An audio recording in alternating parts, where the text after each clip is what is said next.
ఓం సమర్థ సద్గురు సాయినాథ్ మహారాజ్కి జై. ఓం సాయిరామ్. మన బాబా కుటుంబ సభ్యులందరికీ నమస్తే అండి. మీ అందరిపైన షిరిడి సాయినాథ్ని ఆశీస్సులు ఉండాలని మనస్ఫూర్తిగా కోరుకుంటున్నాను. ఫ్రెండ్స్, చాలామంది అడుగుతున్నారు కదండి, అక్క సమస్యలతోటి ఇబ్బంది పడుతున్నాం, మీకు తెలిసిన గురువుగారు ఉంటే చెప్పండి అని. మాకు తెలిసిన గురువుగారు ఉన్నారు. శ్రీ వారాహిదేవి జ్యోతిష్యాలయం, నెంబర్ 1 వశీకరణ స్పెషలిస్ట్ పండిత్ పవన్ నంబూదిరి గారు. ఫోన్ నెంబర్ వచ్చేసి 9043637512. మీకు ఎటువంటి సమస్య ఉన్నా సరే, విద్య, ఉద్యోగం, వ్యాపారం, పెళ్ళి, భార్యాభర్తల మధ్య గొడవలు, అత్తాకోడళ్ళ మధ్య గొడవలు, ప్రేమించి మోసపోవటం, ఇలా ఎటువంటి సమస్యలు ఉన్నా సరే ఆ సమస్యలకు తగిన పూజలు చేసి గురువుగారు 24 గంటల్లో పరిష్కారం చూపిస్తారండి. ఈ గురువుగారికి చూపించుకున్న వారికి ఎంతో మందికి మంచి జరిగింది ఫ్రెండ్స్. కాబట్టి మీరు కూడా ఒక్కసారి నమ్మకంతో గురువుగారిని కాంటాక్ట్ అవ్వండి. ఇంక ఈరోజు వీడియోలో మన బాబాగారు సందేశం అండి. మన బాబాగారు ఏమంటున్నారంటే, తల్లి, నువ్వు ఎంతో ఆశతోటి ఎదురు చూస్తున్న శుభవార్త వినబోతున్నావమ్మా. ఎప్పుడు నా కోరిక తీరుస్తావు బాబా అని అడుగుతున్నావు కదమ్మా. నీ కోరికలన్నీ తీరుస్తాను తల్లి. నా మీద నమ్మకంతో ఒక నెంబరు తాకు అని అయితే మన బాబాగారు మనందరి కోసం మంచి సందేశం తీసుకువచ్చారండి. మరి మన బాబాగారు ఇలా ఎందుకు చెబుతున్నారో ఆయన మాటల్లోనే తెలుసుకుందాము. చిన్న రిక్వెస్ట్ ఫ్రెండ్స్, మన వీడియోస్కి అయితే ఒక చిన్న లైక్ ఇవ్వండి. ఫస్ట్ టైం చూసేవారైతే మన బాబా భక్తి ఛానల్ తప్పకుండా సబ్స్క్రైబ్ చేసుకోండి. శ్రద్ధ సబూరి అని కామెంట్ చేయండి. ఇంకా ముందుగా అయితే మొదటి నెంబర్ తాకిన వారి గురించి అయితే మన బాబాగారు ఇలా చెప్తున్నారండి. తల్లి, నువ్వు జీవితంలో చాలా కష్టాలు పడ్డావమ్మా. చాలా అవమానాలు ఎదురయ్యాయి.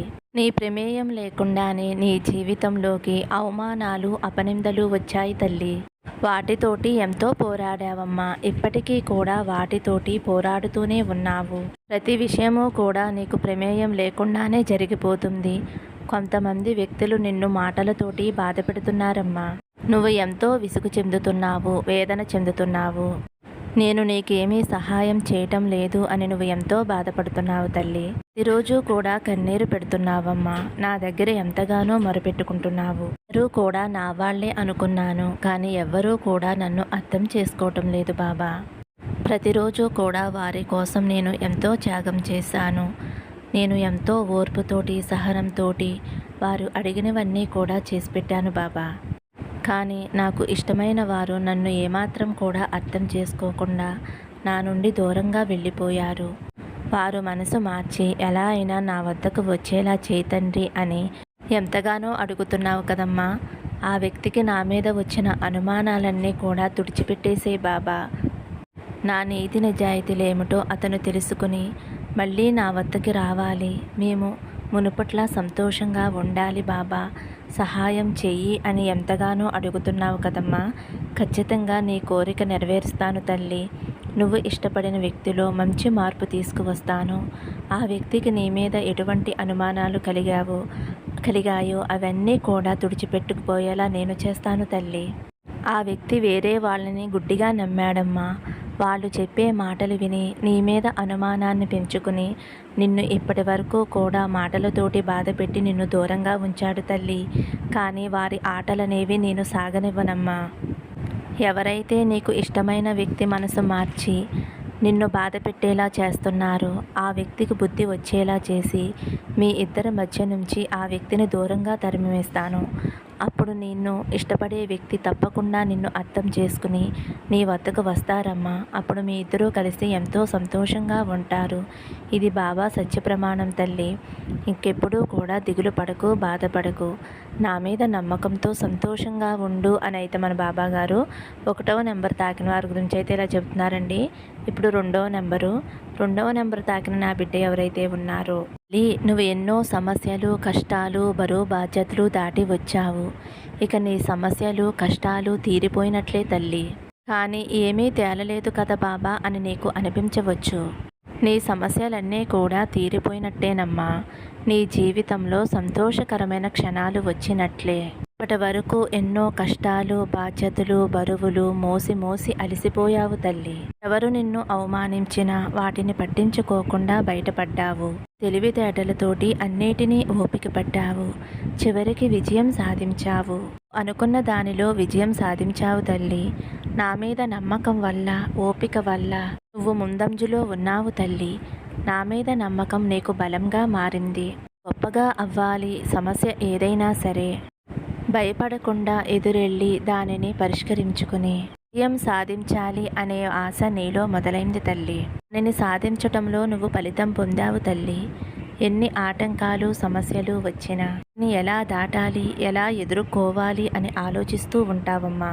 నేను ఎలా పరిష్కరించాలి, ఈ కష్టకాలాన్ని ఎలా దాటాలి అని చూస్తావు.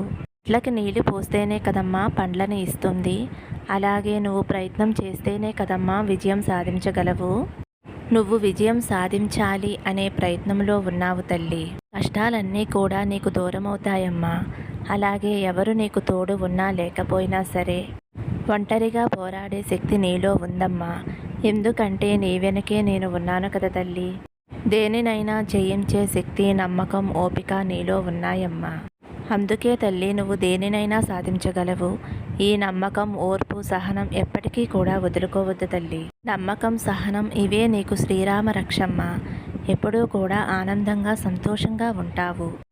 ప్రతిరోజు కూడా నిద్రించే ముందు నా యొక్క ఈ నామాన్ని జపిస్తూ ఉండు తల్లి.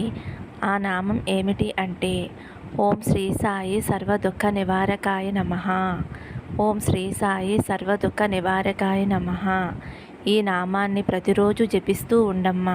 ఎటువంటి దుఃఖాలు, కష్టాలు కూడా నీ దరికి చేరవు తల్లి. నీకు రక్షణ కవచంగా నేను ఉంటానమ్మా.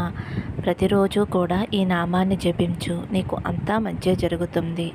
శుభం కలుగుగాక. ఫ్రెండ్స్, 2వ నెంబర్ తాకిన వారి గురించి అయితే ఇలా చెబుతున్నారండి మన బాబా గారు. ఇప్పుడు 3వ నెంబరు తాకిన నా బిడ్డ ఎవరైతే ఉన్నారో తల్లి, ఈ రోజు నుంచి నీకు మంచిగా ఉంటుందమ్మా. ఒక్కొక్క రోజు కూడా నా వరాలన్నీ స్వీకరించి భద్రపరుచుకుంటున్నావు కదమ్మా. నా అన్ని వరాలు కూడా నీకు ఆశీర్వాదంగా ఫలించబోతున్నాయమ్మా.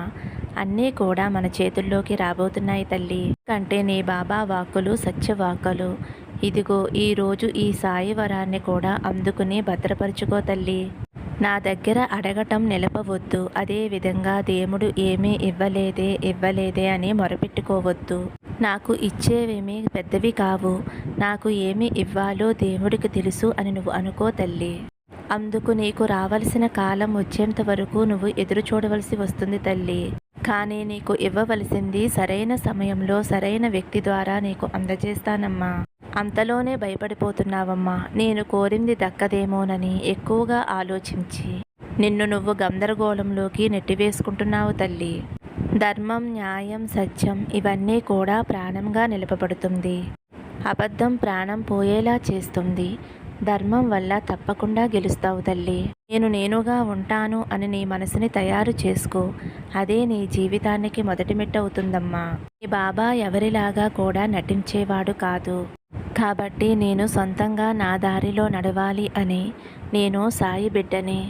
ఇప్పటి వరకు నేను పొందింది ఓటమి కాదు, అనుభవం మాత్రమే. అనుభవించిందంతా కూడా కష్టం కాదు, శోధన మాత్రమే. ఇకపై నేను గెలవబోతున్నాను. నేను ఓడటానికి పుట్టలేదు, నేను గెలవటానికే పుట్టాను. నేను ఇక మీదట గెలవబోతున్నాను. నేను సాయి బిడ్డని అని చెప్పుకుంటూ ఉండు తల్లి. ఇలా చెప్పుకుంటూ ఉండటం వలన నీ మనసులో ధైర్యం రావటం నువ్వే చూస్తావు. నీలో శక్తి అనేది పెరుగుతుంది. నువ్వు జీవితంలో ఓడిపోవటానికి సాధారణమైన పుట్టక కాదు తల్లి నీది. నేను ఏదైనా జయించగలను, నేను సాయి బిడ్డని అని చెప్పుకో తల్లి. నువ్వు అడిగినవన్నీ, కోరినవన్నీ ఇవ్వటానికి నేను తయారుగా ఉన్నాను తల్లి. ఇప్పటి వరకు నువ్వు అడిగినవన్నీ కూడా ఒక్కొక్కటిగా నెరవేరుస్తూనే ఉన్నానమ్మా. అది నువ్వు గమనించుకుని నాకు ధన్యవాదాలు కూడా చెప్పావు తల్లి. ఇప్పటి వరకు నువ్వు అడిగింది ఆలస్యం అవుతుంది, కానీ నువ్వు అడగటం మాత్రం ఆపవద్దమ్మా. ఎందుకంటే నీ ప్రార్థనలు వింటున్నాను. ఎలాంటి పరిస్థితుల్లోనూ నీ ప్రార్థనలు ఆపవద్దమ్మా. ఎదురు చూసి చూసి కళ్ళు కాయలు కాశాయి బాబా. ఓపికగా ఉండి కూడా ఓపిక లేని పరిస్థితి అయిపోయింది బాబా. జీవితం మీద విరక్తితో ఉండవద్దమ్మా. ఎలాంటి కారణాలు చెప్పి నా దగ్గర కోరటం మాత్రం ఆపవద్దు తల్లి. ఎందుకంటే నన్ను నమ్మి నా బిడ్డ నన్ను అడుగుతుంది అని ఎంతో సంతోషపడతాను తల్లి. నేను అడిగితేనే చేస్తావా బాబా అనే వితంతవాదం చెయ్యకమ్మా. తల్లి కూడా ఏడ్చే బిడ్డకే పాలు ఇస్తుంది. అప్పుడే బిడ్డ ఆకలి తల్లికి గుర్తుకు వస్తుంది. నీకు ఏమి కావాలో అధికారంగా నన్ను అడుగుతూనే ఉండు తల్లి. మళ్ళీ మళ్ళీ నన్ను అడగటం వలన నీ ప్రార్థనలు అనేవి బలపడతాయి. ఎంతో శక్తివంతమవుతాయి. ఎప్పుడూ కూడా దిగులుగా ఉండొద్దమ్మా. కన్నీరు పెట్టవద్దు. అడిగింది అడిగినట్లుగా నా బాబా తండ్రి నాకు ఇస్తాడు అని సంతోషంతోటి ప్రార్థన చేయి తల్లి. నా బిడ్డల్ని ఎప్పుడూ కూడా సంతోషకరమైన ముఖంతోటి నేను చూడాలి అని కోరుకుంటూ ఉంటానమ్మా. ఎప్పుడూ కూడా నేను నీకు చెప్పేది ఒకటేనమ్మా. ఓపికగా ప్రశాంతంగా ఉండి ఆలోచిస్తే ఏ సమస్యకైనా పరిష్కారం దొరుకుతుంది. అప్పుడు నువ్వు ఆనందంగా సంతోషంగా ఉంటావు. జీవితంలో ఉన్న సమస్యలన్నీ తొలగిపోతాయి. నా మీద నమ్మకంతో ధైర్యంగా ఉండమ్మా. నీకు కావలసిన వాటి గురించి నీ బాబా తండ్రి చూసుకుంటాడు తల్లి. భయం దిగులు వదిలేసి ఆనందంగా సంతోషంగా నీ జీవితాన్ని గడుపు. శ్రద్ధ, సబూరి, నమ్మకం, ఓర్పు ఇవన్నీ కూడా నీకు విజయాన్ని తీసుకువస్తాయమ్మా. నీ బాబా చెప్పిన మాటలతోటి ధైర్యంగా సంతోషంగా ఉంటావు కదా తల్లి. నాకు మాట ఇస్తున్నావు కదమ్మా. బాబా నేను సంతోషంగా ధైర్యంగా ఉంటాను అని నాకు ఇప్పుడే మాట ఇస్తున్నావు. నీ బాధ నాకు అర్థమైంది కాబట్టి ఈ సందేశం నీ వరకు వచ్చింది తల్లి. నేనే స్వయంగా ఈ సందేశాన్ని నీకు పంపుతున్నాను తల్లి. స్వీకరించి ఆనందంగా సంతోషంగా ఉండు. సర్వే జన సుఖినో భవంతు. సమస్తం సద్గురు సాయినాథార్పణమస్తు. శుభం భవతు. జై సాయిరామ్.